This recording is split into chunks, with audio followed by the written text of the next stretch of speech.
عبداللہ بن عمر رضی اللہ تعالیٰ عنہ فرماتے ہیں، ایک مرتبہ رسول اللہ صلی اللہ علیہ وآلہ وسلم ایک سفر میں ہم سے پیچھے رہ گئے۔ پھر تھوڑی دیر بعد آپ صلی اللہ علیہ وآلہ وسلم نے ہم کو پا لیا اور عصر کا وقت آ پہنچا تھا۔ ہم وضو کرنے لگے اور اچھی طرح پاؤں دھونے کی بجائے جلدی میں ہم پاؤں پر مسح کرنے لگے تو آپ صلی اللہ علیہ وآلہ وسلم نے فرمایا، ایڑیوں کے لیے آگ کا عذاب ہے۔ 2 مرتبہ یا 3 مرتبہ فرمایا۔ صحیح بخاری حدیث نمبر 163۔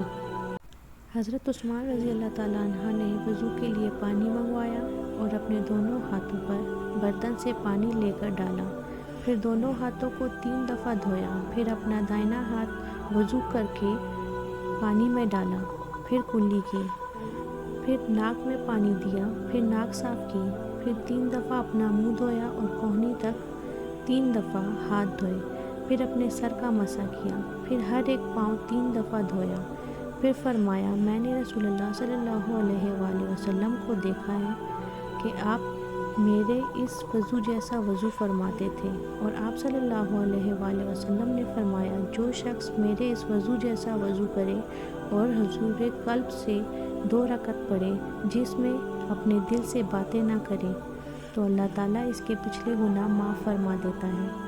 صحیح بخاری حدیث نمبر 164۔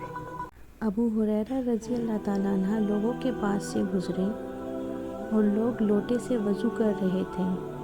آپ نے کہا، اچھی طرح وضو کرو، کیونکہ ابو القاسم صلی اللہ علیہ وآلہ وسلم نے فرمایا، خشک ایڑیوں کے لیے آگ کا عذاب ہے۔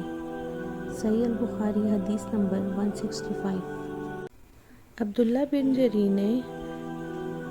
بن عمر رضی اللہ تعالیٰ عنہ سے کہا، اے ابو عبد الرحمن، میں نے تمہیں 4 ایسے کام کرتے ہوئے دیکھا ہے جنہیں تمہارے ساتھیوں کو کرتے ہوئے نہیں دیکھا۔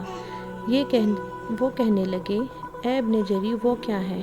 ابن جری نے کہا، میں نے طواف کے وقت آپ کو دیکھا، 2 یمنی رکنوں کے سوا کسی اور رکن کو آپ نہیں چھوتے ہو۔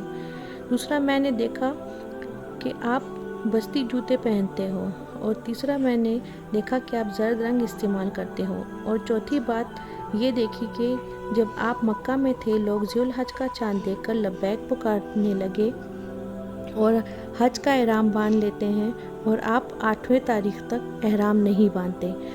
حضرت عبداللہ بن عمر رضی اللہ تعالیٰ عنہ نے جواب دیا کہ دوسرے ارکان کو میں اس لیے نہیں چھوتا کہ میں نے رسول اللہ صلی اللہ علیہ وآلہ وسلم کو یمنی رکنوں کے علاوہ کسی اور رکن کو چھوتے ہوئے نہیں دیکھا، اور رہتے ہیں بستی جوتے تو میں نے رسول اللہ صلی اللہ علیہ وآلہ وسلم کو ایسے جوتے پہنتے ہوئے دیکھا کہ جن کے چمڑے پر بال نہیں تھے، اور آپ صلی اللہ علیہ وسلم انہیں پہنے وضو فرمایا کرتے تھے، تو میں نے بھی انہی کو پہننا پسند کرتا ہوں۔ اور زرد رنگ کی بات یہ ہے کہ میں نے رسول اللہ صلی اللہ علیہ وآلہ وسلم کو زرد رنگ میں رنگتے ہوئے دیکھا ہے، تو میں بھی اسی رنگ میں رنگنا پسند کرتا ہوں۔ اور احرام باندھنے کا معاملہ یہ ہے کہ میں نے رسول اللہ صلی اللہ علیہ وآلہ وسلم کو اس وقت تک احرام باندھتے ہوئے نہیں دیکھا جب تک آپ کی اونٹنی آپ کو لے کر نہ چل پڑتی۔